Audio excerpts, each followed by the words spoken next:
नमस्कार। एक बार फिर आप सबका स्वागत है मेरे नई वीडियो में। आज हम बात करेंगे हरियाणा विधानसभा चुनाव की।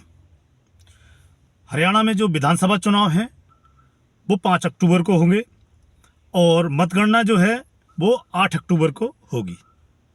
वीडियो को आगे बढ़ाने से पहले जो भाई मेरे चैनल पर नए आए हैं उनसे मेरी एक रिक्वेस्ट है, जो पहली बार मेरा वीडियो देख रहे हैं, मेरे चैनल पर पहली बार आए हैं, मेरे चैनल को प्लीज़ सब्सक्राइब कर लें और बेल आइकन दबाना ना भूलें और वीडियो को ज़्यादा से ज़्यादा लाइक और शेयर करें। मेरे चैनल को आगे बढ़ाने में मेरी हेल्प करें। धन्यवाद। तो हम बात कर रहे हैं हरियाणा विधानसभा चुनाव की। हरियाणा में जो विधानसभा चुनाव है वो 5 अक्टूबर को होना है, जैसा कि मैंने बताया आपको अभी। और आज हम बात ये कर रहे हैं एक्चुअली में कि भाई हरियाणा में इस बार किसकी सरकार बनेगी। आप तमाम print media, electric media, social media सब जगह देख रहे हो कि भाई कांग्रेस क्लीन स्वीप करेगी हरियाणा में। लोगों के बड़े बड़े दावे हैं, मीडिया के तो दावे हैं, बाकी जिन लोगों से मैं मिलता हूं, जिनसे बात करता हूं, उन लोगों के अपने दावे हैं कि भाई इस बार कांग्रेस क्लीन स्वीप करेगी हरियाणा में। पर वो ये नहीं बताते कि सीटें कितनी आएंगी। लोगों की बात कर रहा हूं मैं, टीवी चैनल से या जो प्रिंट मीडिया है वो भी कांग्रेस को बहुमत तो दिला रहे हैं। 46 यानी 46 से नीचे तो कोई नहीं आ रहा। कांग्रेस को 46 से नीचे कोई नहीं बता रहा है कि 46 से नीचे आएगी। जहां पर भी जाके रुक रहा है किसी भी मीडिया न्यूज चैनल का आंकड़ा, वो 46 पे रुक रहा है कि भाई इतना तो आएगा ही आएगा। कोई कोई उससे ऊपर जा रहा है, 58, 57, 60, 62, मतलब 58, 60, 62 वहां तक जा रहा है। सबके अपना अपना नजरिया है, अपने अपने सोर्स हैं और अपनी अपनी सोच है। तो कहाँ से कौन आंकड़े जुटा रहा है मैं तो उसमें नहीं जाता। जैसा मुझे लग रहा है और जो मैं सोचता हूँ, जो मेरी प्रेडिक्शन है, वो मैं आपके सामने रखूंगा सबसे लास्ट में, तो वीडियो पे बने रहे। तो लोगों का सबसे बड़ी बात यह है कि लोग ये मानते हैं कि 2024 के जो लोकसभा चुनाव थे उसमें बीजेपी को 5 सीटें मिली हैं और 5 सीटें कांग्रेस और आम आदमी गठबंधन को मिली थी। कांग्रेस 9 सीट पे लड़ी, 5 जीती। बीजेपी 10 पे लड़ी, 5 जीती। आम आदमी पार्टी जो 1 सीट पे लड़ी थी कांग्रेस के साथ गठबंधन करके, वो अपनी सीट हार गई थी। तो लोगों का ये भी है। उसके बाद जो दूसरा मामला है वो है महिला पहलवान। महिला पहलवान खासकर विनेश फोगाट। विनेश फोगाट का जो ओलंपिक में जो मामला हुआ था और जो जंतर मंतर पर उससे पहले जो धरना दिया गया था और जो उन्होंने आरोप लगाए थे ब्रजभूषण शरण सिंह पर, जो हमारे कुश्ती फेडरेशन के अध्यक्ष थे, उनके ऊपर मामले ने बहुत तूल पकड़ा, बहुत तूल पकड़ा। उसके बाद ओलंपिक में ये सब हुआ। वो एक मामला एक तरह से उसने हरियाणा में जाटों के अंदर ध्रुवीकरण करने की कर ही दिया है। ध्रुवीकरण सारे जाटों को एक मंच पर इकट्ठा लाके कर दिया है कांग्रेस की तरफ, क्योंकि विनेश फोगाट कांग्रेस के टिकट पर इलेक्शन लड़ रही हैं। तो सारे जाटों का ध्रुवीकरण कर कर एक मंच पे ला दिया है लगभग। और मेरा अनुमान है कि जाट जो कि 27% बताते हैं, हरियाणा में 27% है, उनका 80% तक वोट कांग्रेस की तरफ जा सकता है। 80%, समझ रहे हो आप? 80% जाटों का वोट वो कांग्रेस को जाएगा। और ओबीसी जो है वो 32% के आसपास है हरियाणा में। और बीजेपी ने दांव खेला है ओबीसी के ऊपर। ओबीसी से जो एक नेता है नायब सिंह सैनी, उनको अभी 2 महीने पहले मुख्यमंत्री बनाया है। माली जाति से आते हैं, ओबीसी में हैं, बड़े नेता हैं, तो वो मुख्यमंत्री है अभी। तो उसके बाद तीसरा नंबर आता है, वो आता है अनुसूचित जाति और जनजाति का। अनुसूचित जाति के भी लगभग 20% वोट हैं हरियाणा में। अनुसूचित जाति के वोटों पे कांग्रेस भी अपना दावा ठोक रही है, बीजेपी भी अपना दावा ठोक रही है।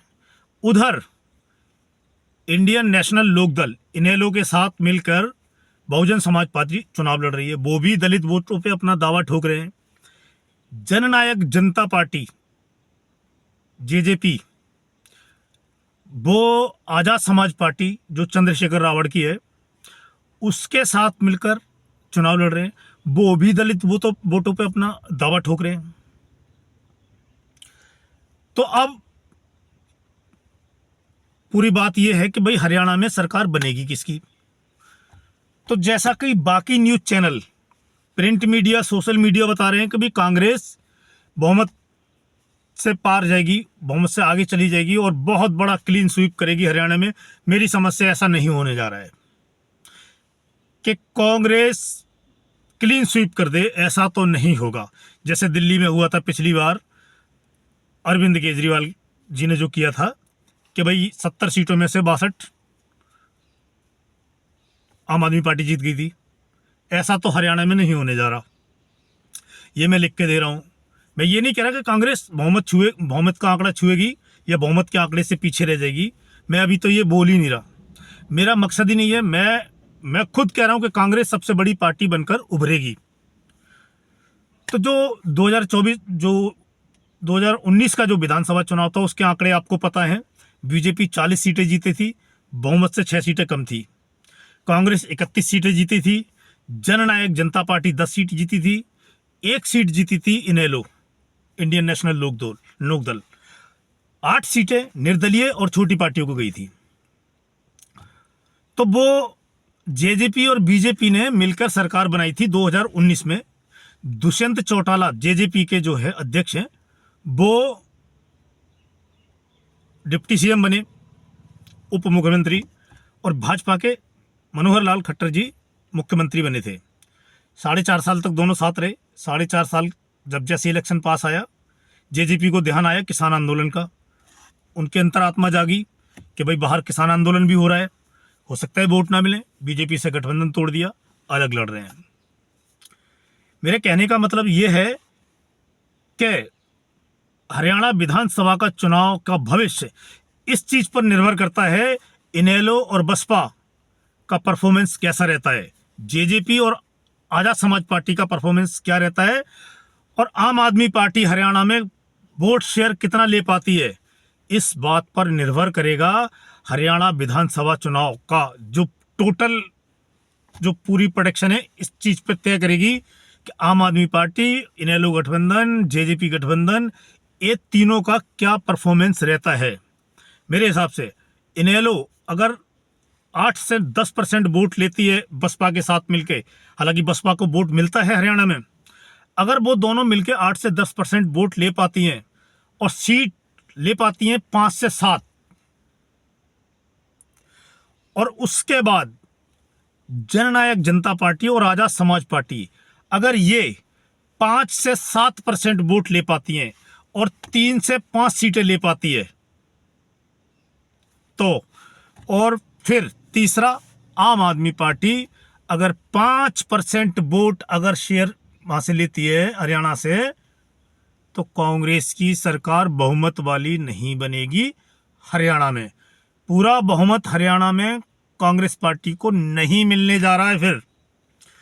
फिर ये हो सकता है, एक ये भी मेरी प्रेडिक्शन है, एक संभावना ये भी फिर बनती है कि भाई फिर ऐसा ना हो कि बीजेपी के खिलाफ जो एंटी बीजेपी वोट है वो 4 जगह बट जाए और इसका सीधा फायदा बीजेपी को हो जाए और बीजेपी इनेलो या फिर जेजेपी के साथ दोबारा जाके सरकार बना ले। क्योंकि संभावना एक ये भी है कि बीजेपी के जो बागी उम्मीदवार हैं, 3 से 4 बागी उम्मीदवार में से जीतने की संभावना है जो बागी बीजेपी के हैं, और एक गोपाल कांडा, हरियाणा लोकहित पार्टी के गोपाल पांडा, जिनको बीजेपी सपोर्ट कर रही है, बीजेपी के समर्थन से चुनाव लड़ रहे हैं। ये लोग अगर जीतते हैं और 7 से 8 सीटें इनेलो और बसपा गठबंधन जीतता है और 3 से 5 सीटें में से जेजेपी गठबंधन जीतता है और आम आदमी पार्टी 5% वोट शेयर ले जाती है हरियाणा में, तो कांग्रेस की सरकार नहीं बन रही है। मेरी बात आप लिख के रख लो। अगर मैं गलत हूं तो कमेंट करके मुझे बताना। अगर चुनाव इसी तरीके से हुआ तो कांग्रेस की सत्ता में वापसी बहुत मुश्किल है। और बीजेपी, हाँ, ये हो सकता है कि कांग्रेस पार्टी सबसे बड़ी पार्टी बन के उभरे, फिर जेजेपी और आजाद समाज पार्टी और इंडियन लोकदल और बहुजन समाज पार्टी कांग्रेस को समर्थन दे दे, तो कांग्रेस की एक गठबंधन की मिलीजुली सरकार बन सकती है। ये संभावना है। और ये मैं पहले भी बोल दिया है आपको मैंने कि भाई कांग्रेस सबसे बड़ी पार्टी बन के उभर सकती है। और जैसे मैंने आपको बताया कि ये सब, अगर ये जो मैंने बताया आपको, इसी सिनेरियो में होता है सब कुछ, तो कांग्रेस के लिए बहुत भारी पड़ने वाला है। सरकार बनाना इतना आसान नहीं होगा, क्योंकि बीजेपी को इतने हल्के में नहीं लेना। क्योंकि कभी कभी एग्जिट पोल, ओपिनियन पोल, सब कुछ फेल हो जाते हैं। जैसे यूपी में अभी 2024 के लोकसभा चुनाव में हुआ था, बीजेपी को बम्पर जीत दिखा रहे थे सारे ओपिनियन पोल, सबने उनको बम्पर जीत दिखाई थी, पर वहां पर बीजेपी हार गई। यहां पर कांग्रेस को बम्पर जीत दिखा रहे हैं, कहीं ऐसा ना हो कि कांग्रेस उतनी बड़ी जीत ना दर्ज कर पाए। तो कहने का मतलब ये है कि भाई लोकतंत्र है, चुनाव है, एक दिन में बदल सकता है, एक रात में बदल जाता है पूरा चुनाव, तो कुछ भी हो सकता है। अब आप जो भाई मेरी बात से सहमत हैं या जो असहमत हैं, प्लीज कमेंट करके मुझे जो बताएं कि भाई कहाँ मैंने गलत बोला है और कहाँ मैंने सही बोला है, और उनकी क्या राय है हरियाणा में, उनकी समझ से किसकी सरकार बन रही है और किसको कितनी सीटें मिल रही हैं, आप ये मुझे कमेंट करके बता सकते हैं। तब आज की वीडियो में इतना ही, मिलते हैं आपसे अगले वीडियो में। तब तक के लिए नमस्कार, जय हिंद, जय भारत।